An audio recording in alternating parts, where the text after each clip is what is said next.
Bismillahirrahmanirrahim. Assalamualaikum warahmatullahi wabarakatuh. Alhamdulillah, thumma alhamdulillah, wa syukurillah, wa salatu wassalamu ala rasulillah, wa ala alihi wa sahbihi wa man tabi'ahu ila yaumiddin, amma ba'd. Ibu-ibu dan bapak sekalian, sama-sama dirahmati, dilindungi, dicintai Allah Subhanahu wa ta'ala.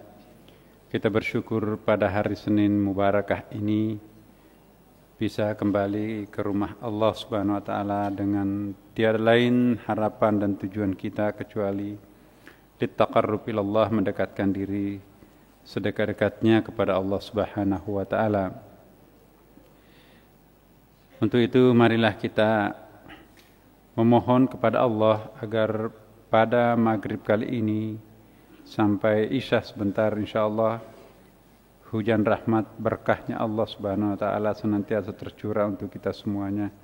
Ala hadhihi niyyah wa ala kulli niyatin salih. Al-Fatihah.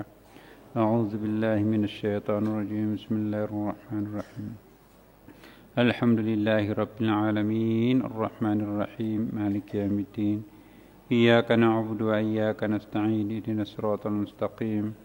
صراط الذين أنعمت عليهم غير المغضوب عليهم ولا الضالين. Amin.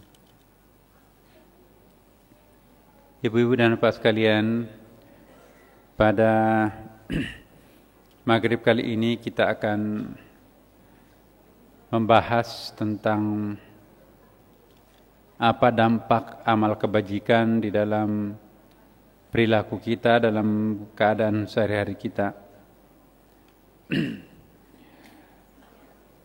Di dalam beberapa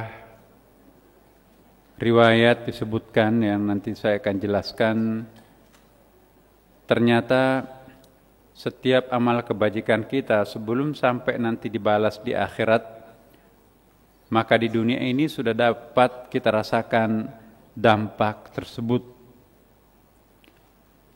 Misalnya, Bapak-Ibu sekalian, dampak amal kebajikan menurut Ibnu Abbas. Ibnu Abbas ini adalah sahabat kecil Nabi. Dianggap sahabat kecil karena bapaknya bernama Abdullah, sahabat senior.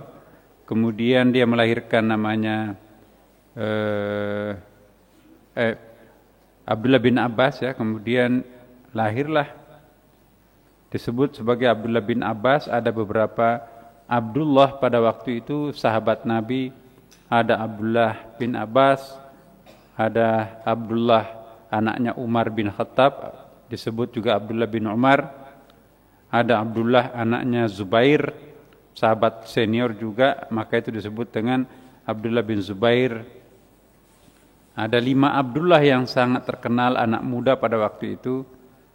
Maka itu untuk supaya tidak bertukar-tukar namanya, biasa disebutkan dengan Ibnu Abbas. Artinya kalau kita mengatakan Ibnu Abbas, Abdullah anaknya Abbas. Ibnu Umar, Abdullah anaknya Umar. Begitu. Dampak kebajikan, amal kebajikan kita itu menurut Ibnu Abbas, pertama membawa cahaya dalam hati. Kalau orang melakukan kebajikan, Bapak Ibu, pasti akan mendapatkan cahaya dalam hatinya. Apa yang dimaksud cahaya dalam hati tidak bisa dijelaskan, Bapak Ibu. Tidak bisa dijelaskan bagaimana dampak cahaya dalam hati itu, tetapi kalau hati itu bercahaya, berbunga-bunga, maka persoalan itu menjadi kecil. Yang jelek itu menjadi baik. Yang rumit menjadi simpel, dan tidak pernah kita kesepian, selalu ramah di dalam hati kita sendiri. Terlalu banyak pengertian cahaya batin ini. Yang kedua, keindahan di wajah. Ya. Di dalam wajah seseorang pernah kita jelaskan, kalau hatinya bercahaya, maka itu juga muncul di dalam penampilan wajahnya. Wajah setiap orang itu menampilkan hatinya. Karena itu salah satu upaya untuk memperbaiki keindahan wajah kita, tentunya keindahan spiritual, adalah senantiasalah kita bikin bercahaya hati kita, maka itu nanti penampakannya di wajah. Sepintar apapun seseorang memoles wajahnya, kalau hatinya tidak keruan, maka itu pasti akan bermunculan macam-macam pembacaan orang pada wajahnya. Kita berpengalaman berubah wajah, jadi kita pun juga gampang menilai orang. Biasanya kalau orang berwajah seperti ini, ada masalah nih. Kekuatan di badan, fisik kita walaupun sakit itu terasa kokoh dan kuat. Itu dampak kebajikan menurut Ibnu Abbas. Nanti akan lebih panjang lagi saya akan jelaskan menurut Ibnu Qayyim. Kemudian keluasan rezeki. Kalau orang melakukan kebajikan, apa aja disentuh dapat uang. Enak sekali, murah rezekinya. Yang kelima, kecintaan di dalam hati orang lain. Orang lain pasti mencintai orang yang selalu berbuat kebajikan. Inilah menurut Ibnu Abbas, Bapak Ibu sekalian. Sementara mari kita lihat bagaimana menurut dampak kebajikan menurut Ibnu Qayyim. Nanti juga akan ada dampak dosa. Dampak perbuatan dosa dan maksiat itu nanti akan hampir sama panjangnya antara dampak kebajikan itu sendiri. Nah, ini secara khusus atau secara mendetail menurut Ibnu Qayyim, ini seorang ulama besar juga. Ibnu Qayyim ini Bapak Ibu sekalian, banyak juga menulis tentang hal-hal yang sifatnya spiritual. Ibnu Qayyim ini adalah seorang ulama sunni. Jadi tidak usah dikhawatirkan bahwa ini mungkin Syiah. Dia sangat sunni, bahkan banyak sekali riwayatnya membela sunnah, Ahlussunnah. Yang pertama menurut Ibnu Qayyim, sikap kesatria. Hampir sama juga sebetulnya dengan Ibnu Abbas tadi. Kalau orang itu habis melakukan kebajikan, itu perasaannya itu kesatria. Apa yang dimaksud kesatria? Apa ya? Jantan, kokoh, kuat, hebat, tegar, tidak pengecut, tidak penakut, dan bertanggung jawab lah, kira-kira seperti itu. Nah, ini dampak kebajikan, amal kebajikan. Nah, jika kita ingin lebih kokoh lagi dan lebih kokoh lagi, lebih hebat dan lebih hebat lagi, senantiasalah kita mengakumulasikan, mengumpulkan amal-amal kebajikan. Pernah kita bahas dulu Bu, Bapak ya, apa itu dulu materi kita tuh? Bukan sebelum husnul khatimah. Bukan, sesudah Asmaul Husna, sebelum husnul khatimah. Ada materi kita itu ya materi manajemen kalbu, kira-kira seperti itulah. Nah, sikap kesatria kita itu muncul tabungan amal kebajikan itu, RTF. Jadi tabungan saving amal kebajikan, spiritual saving atau social saving kita, itu nanti akan menambah ketegaran kita. Coba bandingkan kalau kita habis melakukan dosa, Bapak Ibu sekalian, itu biasanya kita itu kurang pede. Jadi kebalikannya kesatria itu. Ada orang yang sangat tegar hari-hari biasanya, kok tiba-tiba penakut, tiba-tiba paling belakang, tiba-tiba diam, dan tiba-tiba kehilangan semangat. Biasanya orang itu telah melakukan sesuatu kekeliruan. Kalau tidak bisa dilihat oleh orang banyak, maka cukup dirinya yang tahu dengan Tuhannya, orang itu mungkin telah melakukan dosa. Barangkali dosa yang dilakukan itu dosa besar. Semakin besar dan berat dosa yang kita lakukan, maka semakin terkuras rasa kesatriaan seseorang itu. Jadi belum sampai di akhirat, itu sudah dirasakan itu. Nah, kita diingatkan, kita berterima kasih kepada Syekh Ibnu Qayyim yang mencoba menjelaskan secara detail apa-apa yang dilakukan, apa-apa yang terjadi pada diri orang-orang yang selalu melakukan kebajikan. Yang kedua, terjaganya kehormatan. Orang yang selalu melakukan kebajikan selalu terhormat di dalam masyarakat. Kemanapun dia pergi, dia akan dihormati. Tidak gila hormat, tetapi orang secara otomatis menghormatinya. Biasanya kalau orang mencari-cari kesempatan untuk dihormati, itu biasanya dilakukan dengan cara menepuk dada, sombong, angkuh. Ya. Orang yang sombong, orang yang besar mulut, sesungguhnya ingin berusaha menyelimuti kekurangan besar yang ada pada dirinya sendiri. Karena itu, orang yang selalu melakukan kebajikan tidak perlu menutupi diri dengan cara sombong. Perhatikan Bapak Ibu, kalau ada orang bermulut besar, wah saya melulu. Ya. Itu pertanda orang itu tidak percaya diri. Karena dia tidak percaya diri, maka dia mengangkat bahasa tinggi-tinggi seolah-olah dia yang paling hebat. Orang yang hebat itu tanpa perlu menepuk dadanya dia hebat. Orang lain akan meniru, mengagumi. Apalagi sekarang kan terbuka semua. Jadi kalau orang melakukan kebajikan, di dunia ini sudah Allah memberikan reward, balasan yang sangat mulia. Terjaganya kehormatan yang bersangkutan. Ya. Tidak ada yang menghina. Tidak ada yang berani menghina. Kenapa? Karena enggak mempan. Orang yang baik dihina itu tidak mempan. Akan mantul itu ya. Memantul. Kalau ada orang baik yang dihina, maka si penghina itu akan dihina orang. Jadi kita diam-diam saja. Kalau kita merasa tidak bersalah, jangan melawan. Biarin aja. Masyarakat dan sejarah nanti akan menilai ternyata kamu yang sesungguhnya seperti itu. Yang ketiga, terpeliharanya kedudukan, martabat dan kedudukan kita di dalam masyarakat. Itu terpelihara Bapak Ibu.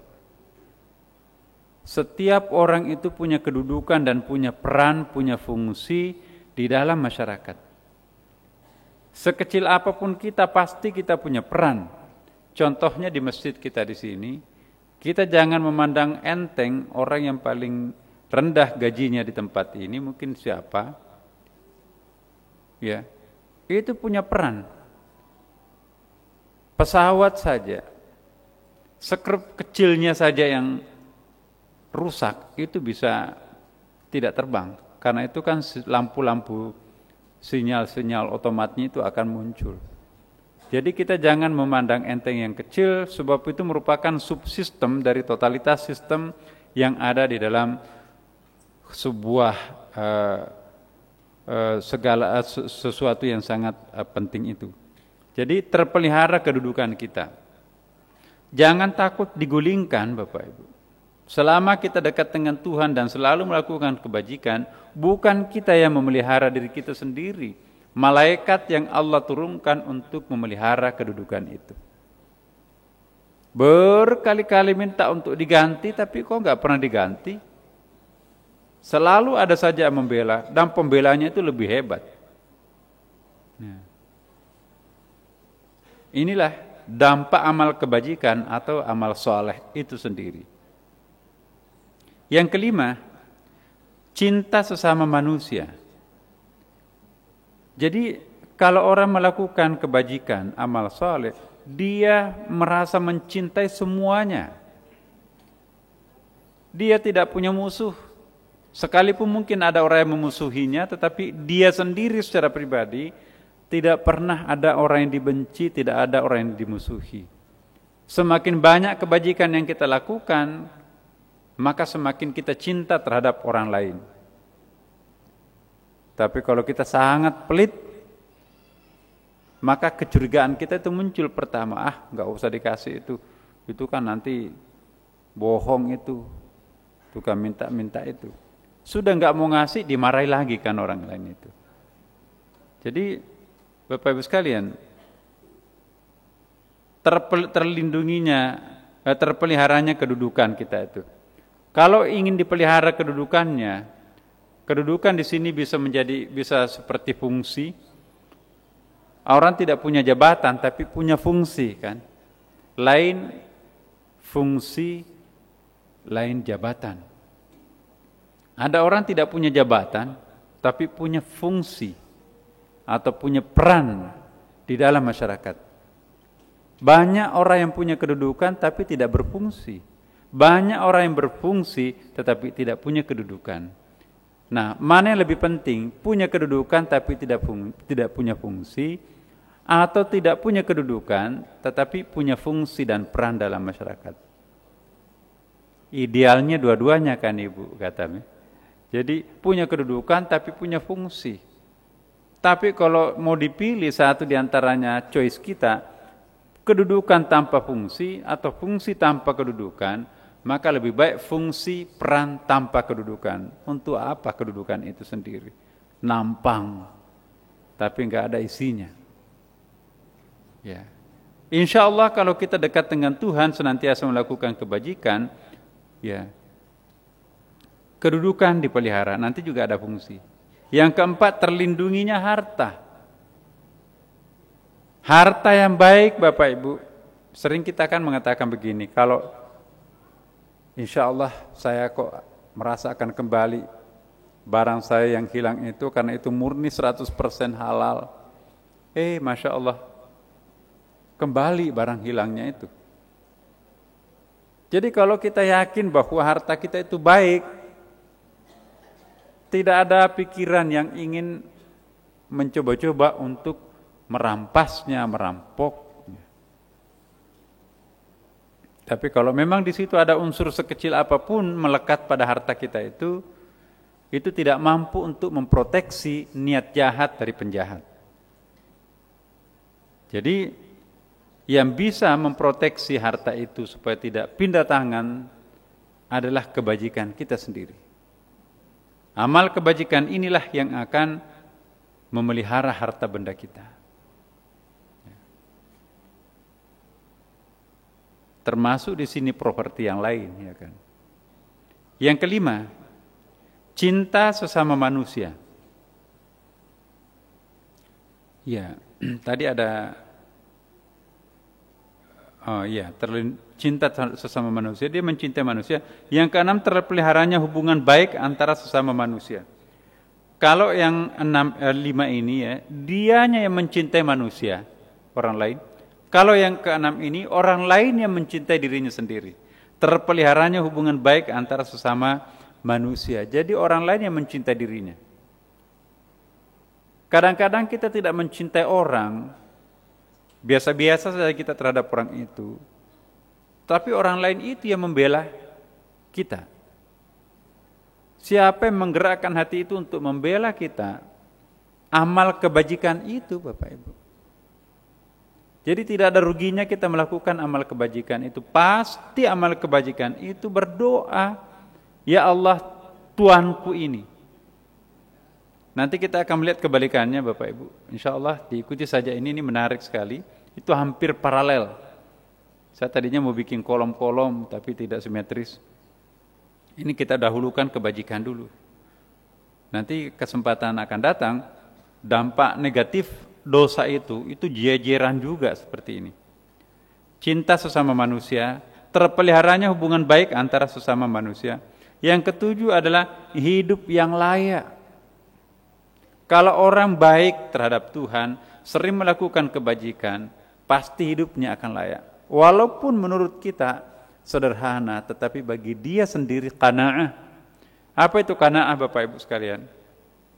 Qanaah ialah merasa cukup yang Allah berikan pada dirinya, sekalipun orang lain itu prihatin dengan kesederhanaannya itu. Iya. Mana yang kita pilih Bapak Ibu? Orang lain prihatin terhadap kehidupan kita, tapi dalam diri kita, alhamdulillah kita itu merasa sangat layak, nggak ada masalah. Atau orang lain menilai kita itu bukan main sangat layak, tapi diri kita terasa penderitaan. Kursinya kursi empuk, tapi menurut kita ini kursi api. Ada dua macam tuh penilaian. Orang lain menilai kita itu sederhana dan bersahaja, memprihatinkan malah, tapi kita itu tenang, senang. Sebaliknya juga ada orang memuji kita, hebat sekali, bagus sekali, tapi kalian tidak tahu apa yang saya rasakan. Wah, ini menderita saya di sini, makan hati. Wah, cantiknya istrinya, tampannya suaminya.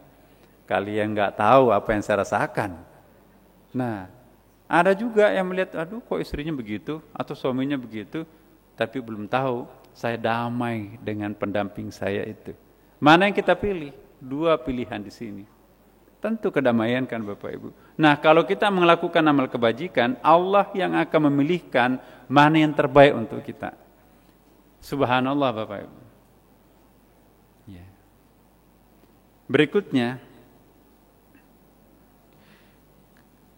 tubuh yang nyaman.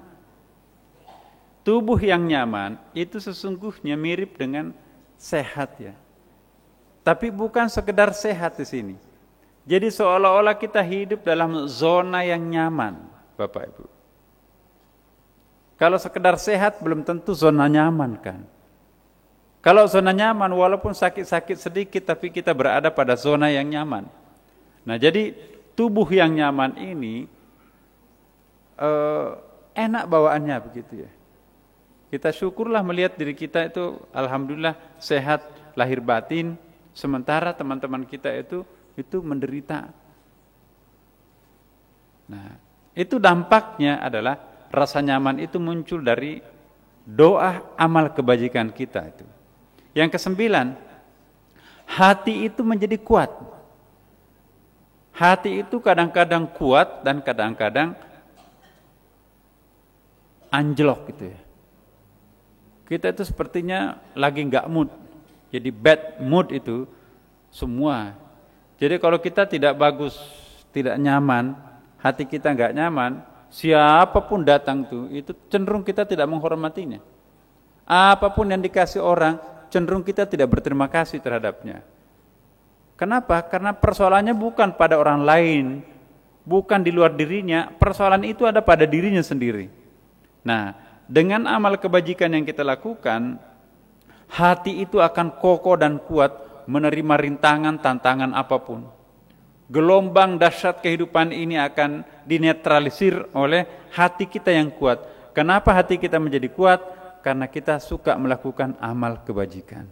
Subhanallah, belum sampai masuk surga, tapi kita sudah prolog surga ada pada diri kita sendiri.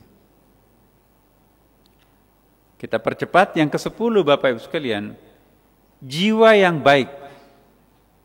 Apa perbedaan hati dan jiwa?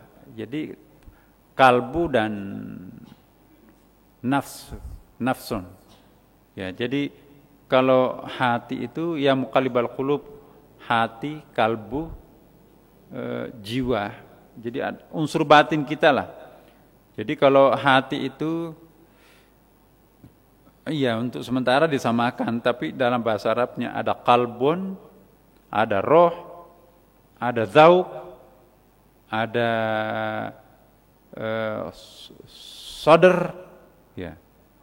Yang penting jiwa kita yang baik, rasa kita yang baik. Nah, kalau itu yang dalaman kita itu bagus, maka semuanya akan baik. Ya kan?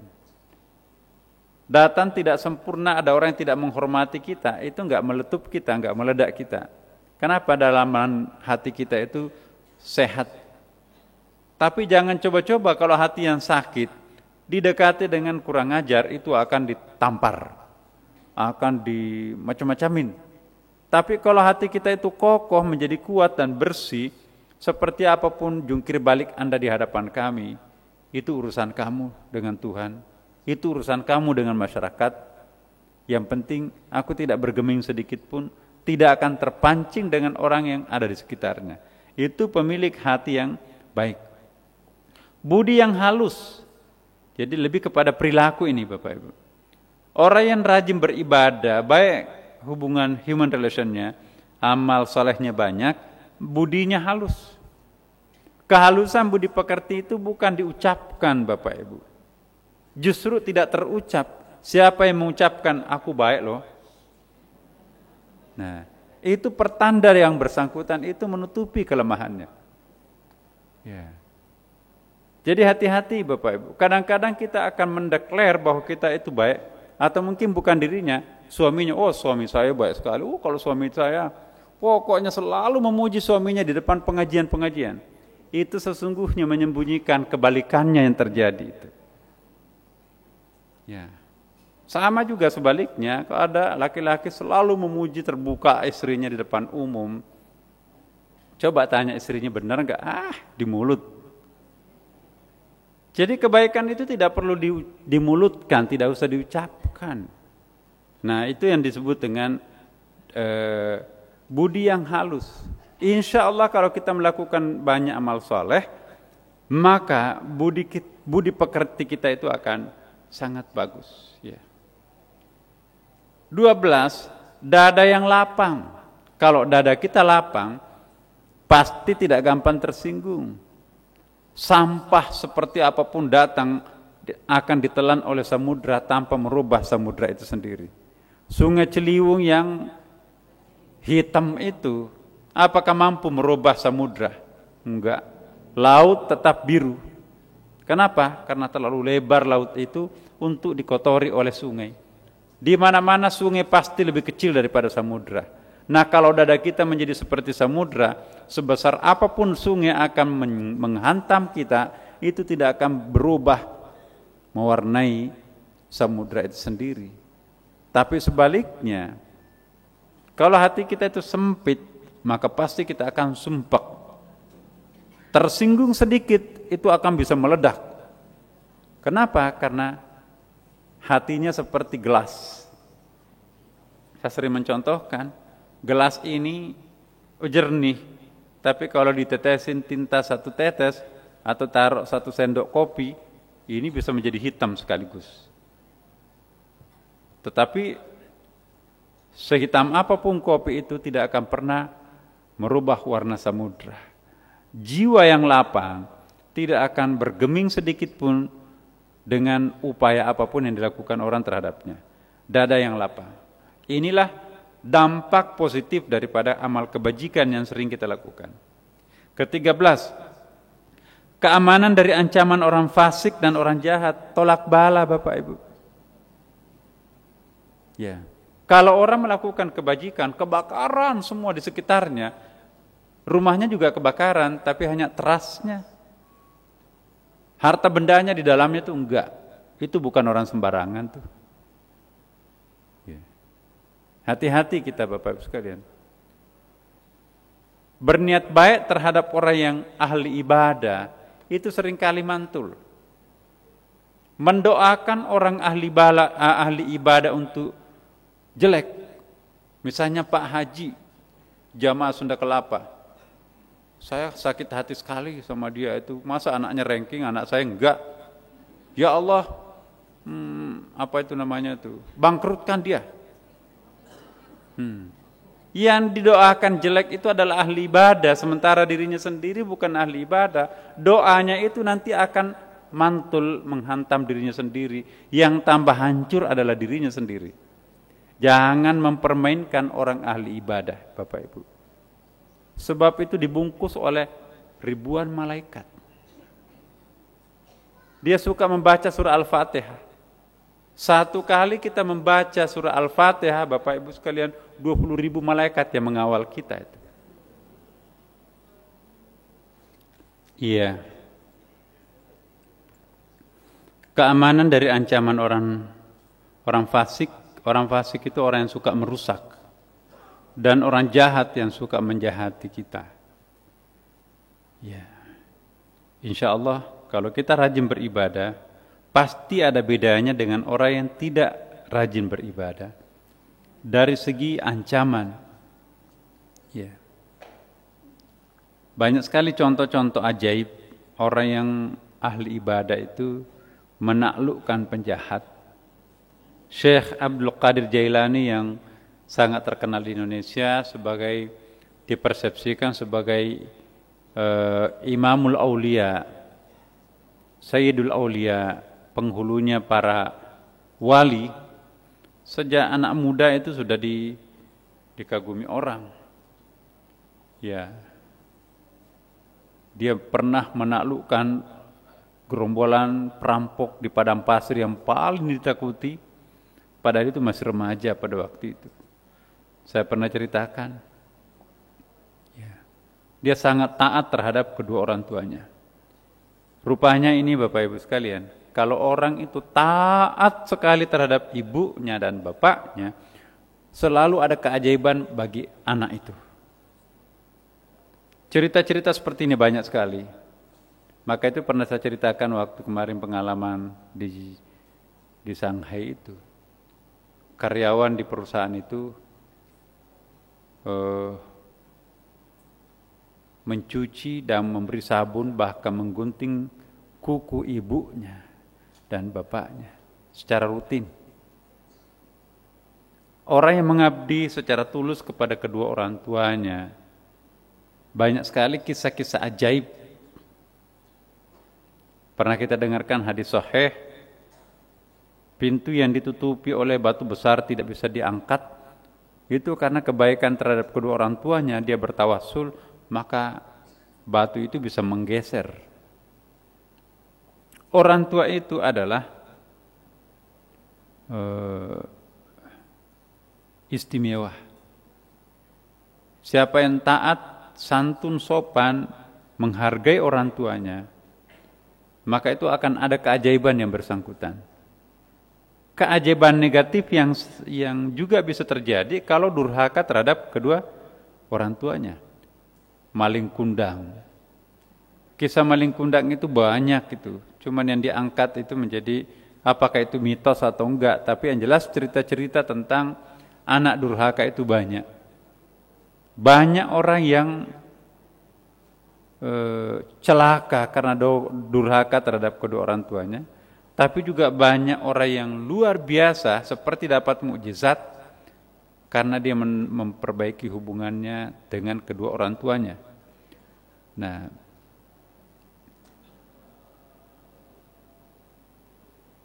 Syekh Abdul Qadir Jailani tadi itu, satu pesan saya anak, karena bapaknya nggak tahu entah kemana, yatim juga lah. Jangan berbohong. Jadi dibekali uang, di ujung gamisnya itu sengaja dijahitkan di situ uang berjejer.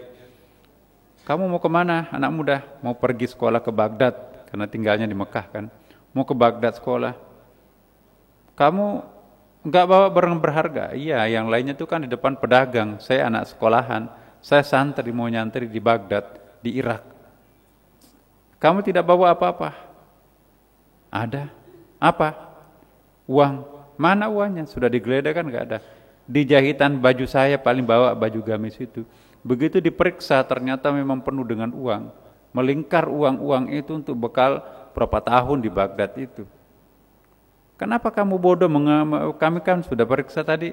Ya, karena ibu saya melarang saya berbohong. Dalam keadaan seperti apapun saya tidak boleh berbohong terhadap kedua orang tua.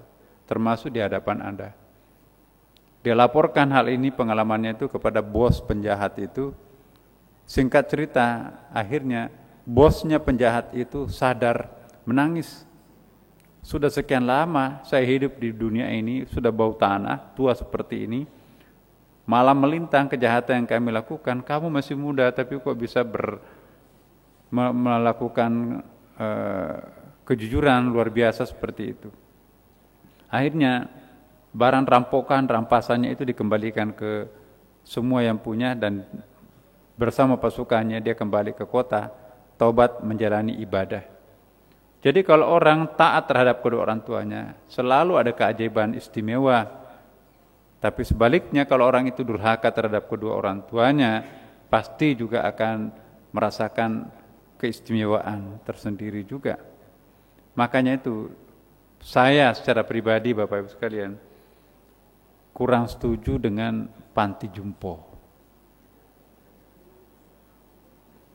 Kalau panti jompo yang seperti di barat itu, disetor orang tuanya di apartemen, panti jompo itu ya nanti ada laporan, orang tuanya sakit, baru dia nengok, bawa roti, sudah itu pulang.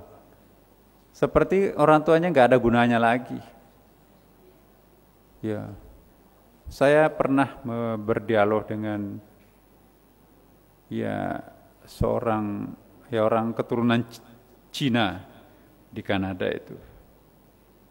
Saya menengok teman saya di rumah sakit yang di opname. Kok ada ibu-ibu tua ini? Sudah berapa hari kami di sini nggak pernah ada yang nengok. Akhirnya saya tanya, kenapa? Ya, ada anaknya, anak saya banyak katanya. Kenapa nggak pernah ada yang nengok? Ada tadi sebentar. Ya, nanti dia nengok kami kalau dokter menyampaikan bahwa orang tuanya sakit. Jadi seperti orang yang sudah tua itu sudah nggak ada gunanya lagi, ditaruh di situ. Akhirnya suatu saat, kenapa kok orang tuanya ditaruh di sini? Ya, orang tua saya itu kan cerewet. Kalau ada tamu ikut nimbrung di depan, bikin malu dengan pakaian segala macam itu. Jadi udahlah, daripada memalukan, simpan aja di sini, merepotkan. Di sini kita bayar mahal, ya tapi kita nggak digangguin. Subhanallah. Dia nggak ingat ya bahwa waktu kecil setetes air susu ibu tidak akan pernah bisa dibalas oleh seorang anak. Tapi kok begitu sudah tua orang tuanya, dikandangkan di panti jompo orang tuanya.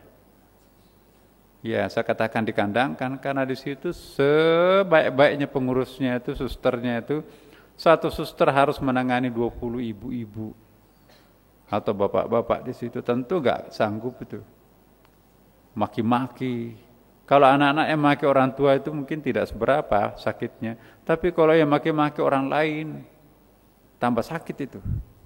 Nah, alhamdulillah kita dalam ajaran Islam itu tidak pernah ada ajaran kalau kamu orang tuanya nanti sudah gede disimpan di satu tempat, kapan-kapan aja kamu mau lihat. Nanti sudah disiapkan di situ, Bu, kuburannya di mana itu. Kalau seandainya dia keluar negeri, orang tuanya mati, itu dikuburkan tersendiri. Itu sudah satu paket bayarnya itu asuransinya. Asuransinya itu mencakup pemakaman dan seterusnya. Nah, kita akan berharap kita dalam keadaan akhir zakaratul maut itu, anak-anak cucu kita itu membacakan surah Yasin kan. Boro-boro membacakan surah Yasin. Kadang-kadang ibunya sudah meninggal. Kapan? Kemarin, udah dimakamkan. Ya, pura-pura sedih atau sedih-sedih juga memang sedikit lah, tapi alhamdulillah sudah nggak bayar lagi kita kan. Nauzubillah. Nah, ini saya ingin mengingatkan kepada kita semuanya, anak soleh itu bukan menjumpokan, menaruh di panti jompo kedua orang tuanya. Tapi ada teman saya yang tidak setuju pendapat saya. Saya nggak setuju Pak Nasr. Jauh lebih terhormat perempuan atau bapak itu kalau dia disimpan di panti jompo yang benar. Kalau itu kan contoh yang jeleknya. Ada panti jompo yang bagus juga, bersih, sehat dan seterusnya. Nah, bayarnya berapa? Sanggup enggak rata-rata masyarakat membiayai itu? Kalau kita punya banyak uang, kenapa harus di panti jompo? Bikinkan rumah di belakang rumah atau dibikinkan kamar di kamar. Itu kan lebih gampang kita bisa. Sebab begini Bapak Ibu sekalian, tidak ada orang yang bisa menangis sambil berdoa selain orang tua. Ya. Maka itu waktu ibu saya dulu meninggal di sini Bapak Ibu, saya satu-satunya yang saya ingat itu berarti saya tidak punya lagi orang yang bisa berdoa sambil menangis mendoakan saya. Ya. Bukan berarti bapak saya tidak cinta saya. Tetapi yang sering menangis di dalam doa itu ibu. Ya. Jadi kalau ibu kita sudah meninggal, berarti kita kehilangan air mata doa. Bisa kita katakan satu-satunya ya, orang yang berdoa sambil menangis mendoakan kita hanya ibu. Sulit bapak itu mengeluarkan air mata. Mungkin juga sulit suami itu mendoakan kita sambil nangis. Jangan-jangan dalam pikirannya lain. Ya. Tapi insya Allah jamaah Sunda Kelapa tidaklah bapak. Nangis beneran tuh. Tapi kalau istri bapak ibu, istri nangis kehilangan suami, hati-hati juga. Bukan karena cinta 100% suaminya, siapa yang akan beri makan aku nanti. Lain kan itu bu. Menangis karena cinta, sangat cinta terhadap suaminya, atau menangis karena siapa nanti yang saya akan suruh-suruh, siapa yang saya nanti akan memberi biaya dan sebagainya. Jadi bukan cinta murni di situ. Tapi kalau ibu yang menangis mendoakan anaknya, itu enggak ada nilainya dalam pengertian, enggak ada materinya di situ, enggak ada kepentingan sang ibu di situ. Nah ini dia. Kemudian yang ke-14, sedikitnya kesusahan, kemurahan dan kesedihan. Maksudnya di sini, ini karena bahasa Arab ya, diterjemahkan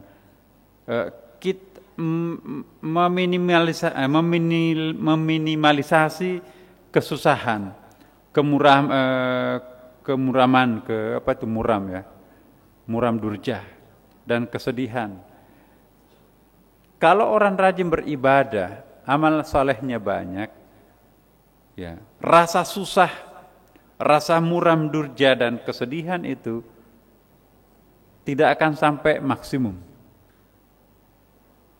dalam kemampuan untuk bisa diemban.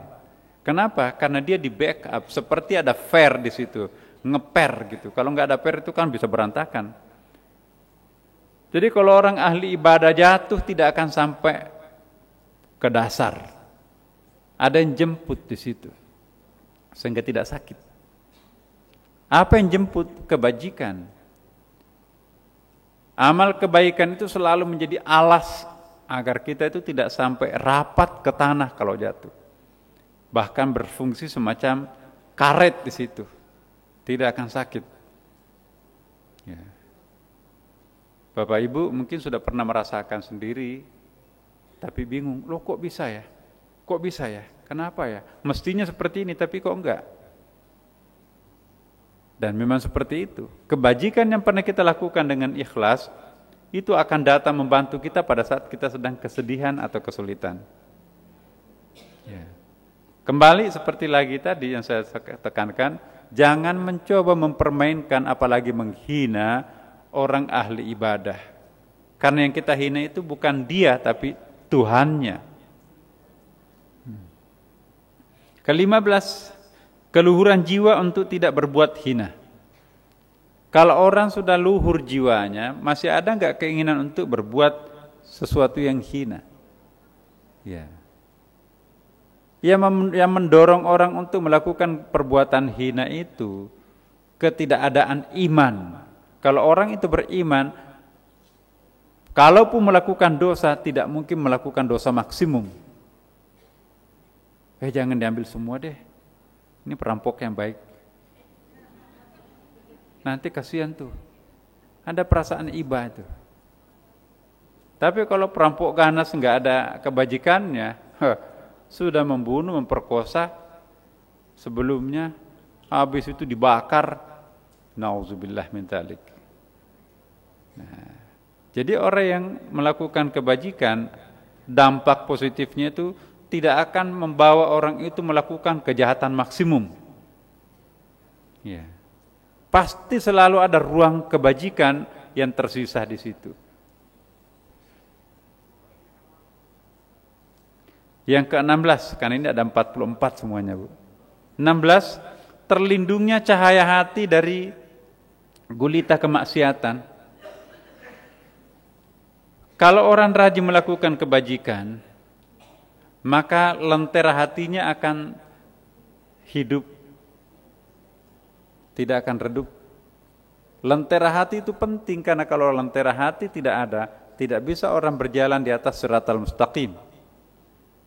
Kalau lentera hati itu redup, kita bisa nabrak. Tapi kalau lentera hati itu bagus, maka insya Allah kita bisa berjalan dengan selamat. Yang menghidupkan lentera hati itu atau minyaknya lentera hati itu adalah amal soleh. Jangan bermimpi akan nyala lampu batinnya, lentera hatinya, kalau sumbunya itu dari kejahatan. Sumbunya itu adalah kebajikan. 17. Jalan keluar bagi orang yang menjaga diri dari dosa tidak seperti orang fasik dan orang jahat yang hidupnya disempitkan. Sama-sama di PHK, sama-sama jumlah gajinya, sama-sama jumlah anaknya, sama-sama tipe rumahnya. Tapi yang ahli ibadah di PHK itu, dia tidak akan merasa sempurna penderitaannya. Tapi orang yang tidak pernah beribadah, tidak pernah melakukan kebajikan atau sedikit sekali, maka dia merasakan, bagaimana hidup saya nanti? Sudah sempurnalah penderitaannya. Jadi orang ahli ibadah itu tidak akan merasakan kesempurnaan penderitaan. Kenapa? Karena ada yang selalu mengawal yang namanya kebajikan itu. Dengan memahami ini semuanya, 44 poin Bapak Ibu sekalian, maka insya Allah kita akan lebih tertarik untuk mengoleksi amal-amal kebaikan, karena ternyata 44 manfaat kebaikan itu sendiri. Yang ke-18, rezeki yang gampang dan tidak terduga. Orang yang ahli ibadah itu Bapak Ibu tidak akan pernah resah menghadapi masa depan seburuk apapun. Kenapa? Dia yakin ada Tuhan kok. Tapi kalau orang yang tidak punya amal kebajikan, apalagi mengoleksi dosa, pergerakan rupiah saja naik nilai turun nilai tukarnya, itu seperti resah. Pikirannya macam-macam. Kita akan gulung tikarlah segala macam.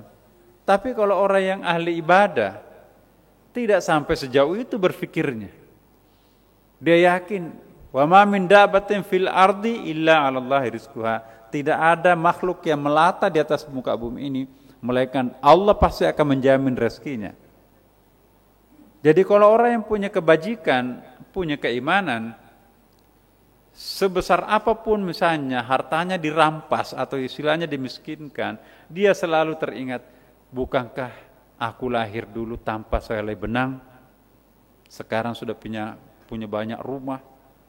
Nah kalau diambil waktu bayi saja bisa kami hidup, sekarang masa tidak bisa hidup? Bayi kita lahir tanpa sehelai benang, bisa. Sekarang kita sudah enggak bayi lagi, mau ambil semua, besok kami akan dapat lagi. Itu rasa percaya dirinya itu sangat kuat. Kenapa? Karena dia percaya ada Tuhan. Ditambah lagi, amal kebajikan itu nanti yang akan menjemput bola kebahagiaan. 19 Bapak Ibu, kemudahan dari segala kesulitan yang kerap menerpa orang fasik dan penggemar maksiat. Ya. Orang yang suka kejahatan, maksiat, fasik, ya, sulit keluar daripada problemnya. Tapi ahli ibadah, ahli amal soleh, dia akan gampang keluar. Kenapa? Karena itu berkait satu sama lain, Bapak Ibu. Ada orang pelit di PHK. Siapa yang mau membantu dia? Enggak ada. Ada orang pemurah, jatuh pailit, murid-muridnya yang junior-juniornya yang pernah dia bantu. Oh, giliran sekarang saya membantu Bapak, saya begini karena Bapak dulu. Bukan main. Jadi kalau orang yang pernah menanam saham sosial di masa mudanya, dalam keadaan kesulitan di masa tuanya nanti, itu akan diperbutkan oleh para juniornya membantunya. Jadi apa yang kita tanam, itu yang kita panen. Kalau pada masa muda kita itu kita menanam kebencian, kita menanam kepelitan, maka yang kita akan nanti panen adalah seperti itu juga. Apa yang kita panen, tentu itu yang pernah kita tanam. Dengan kata lain, menanam kebajikan akan menuai kebajikan, menanam keburukan akan menuai keburukan nanti akan datang. Nah, inilah dia. Kemudian 20, kemudahan melakukan ketaatan. Dampak amal soleh itu kita akan lebih mudah melakukan ketaatan. Orang lain diajak ke Sunda Kelapa, udah banyak kerjaan. Saya sakit apa? Agak flu. Padahal di sini banyak orang yang flu, banyak yang demam, datang ke masjid, bahkan sembuh pulang. Iya kan? Kenapa? Jadi amal saleh itu, Ibu, mengorbitkan orang untuk lebih gampang, lebih mudah melakukan kebajikan itu. Sayang sekali saya tidak bisa memaparkan kebalikannya, tapi nanti terpisah minggu-minggu akan datang kita akan lihat nanti apa dampak dosa itu. Bersahut-sahutan itu sebetulnya. Ya, kita tambah lagi 2. Nah, yang ke-21, kemudahan mempelajari ilmu. Kalau orang ahli ibadah, amal saleh Bapak Ibu, serumit apapun pelajaran ma'rifah itu, oh iya, nangkap dia kan. Tapi kalau ahli maksiat, sudah dijelaskan berkali-kali, buntu itu nggak ada jalan masuknya. Matematikanya hafal, nilainya 10, tapi begitu belajar ma'rifah, itu merah. Tapi sebaliknya ahli ibadah itu mungkin matematikanya merah, tapi begitu dapat pelajaran ma'rifah, 100. Kenapa? Al-ilmu nur wa nurullah la yuhda li'asi. Ya. Ilmu ma'rifah itu cahaya dan tidak akan menembus cahaya itu kecuali dengan kekuatan. Jadi tidak akan masuk cahaya itu ke dalam hati yang gelap. Nah. 22. Tentu pasti banyak sanjungan orang lain. Manusiawi kalau kita disanjung orang lain lantas bahagia. Manusiawi kalau kita dikritik orang lain lantas kita tersinggung. Orang yang rajin melakukan amal soleh akan banjir pujian.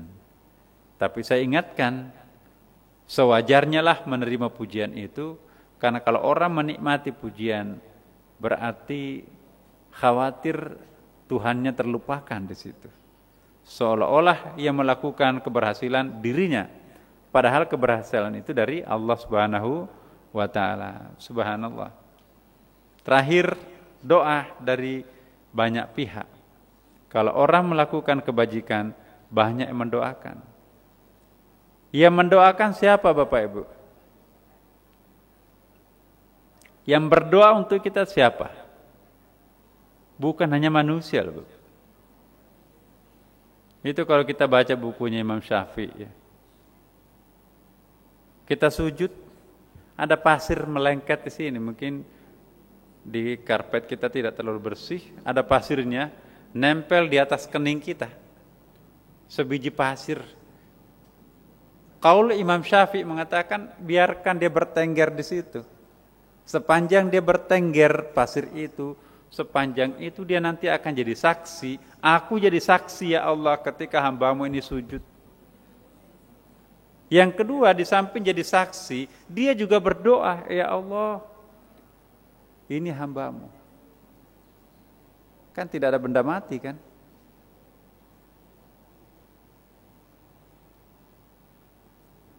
Nah, ini doa dari banyak pihak. Ada doa hari Jumat, Allahumma ghfirlil muslimina wal muslimat. Jadi kita pasti masuk di situ itu. Doa langganan teman-teman kita setiap hari Jumat itu, Bapak Ibu berdoa atau tidak berdoa itu pasti kita memperoleh efek doa. Karena khatib di sini selalu mendoakan, Allahumma ghfirlil muslimin wal muslimat wal mu'minina wal mu'minat al ahya'i minkum wal amwat. Jadi kita dimohonkan untuk diampuni dosanya asal kita agama Islam. Yang kedua, asal kita mukmin. Bahkan bukan hanya pada masa hidup tapi juga pada saat wafat pun juga kita selalu didoakan oleh khatib kita di sini. Nah, jadi doa dari banyak pihak. Insyaallah. Pohon-pohon yang kita lewati pergi ke masjid ini itu berselawat terhadap kita, ya Allah. Iya. Makanya itu Rasulullah ada hadisnya kan, kalau kamu pergi ke masjid, usahakan jalur yang kamu pergi jangan lewat situ lagi baliknya. Ambil jalur lain, ya, pulang ke rumah. Misalnya ibu-ibu kebanyakan di sini di mana nih tinggalnya?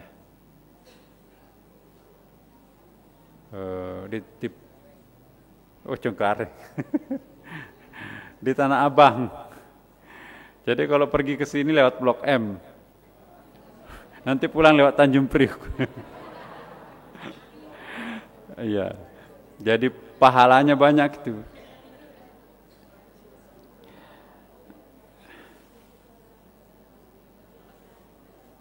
Iya, jadi baik Bu, ini kita sampai di sini dulu. Ini masih akan ada 44 ya semuanya, tapi ini bagus sekali.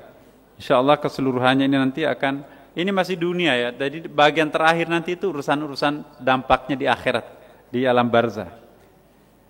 Demikianlah Bapak Ibu sekalian, semoga semuanya kita termotivasi untuk melakukan amal kebajikan, termotivasi untuk menghindari amal keburukan, karena ternyata sebelum akhirat sudah ada reward yang kita akan peroleh, entah itu kebaikan, entah itu keburukan.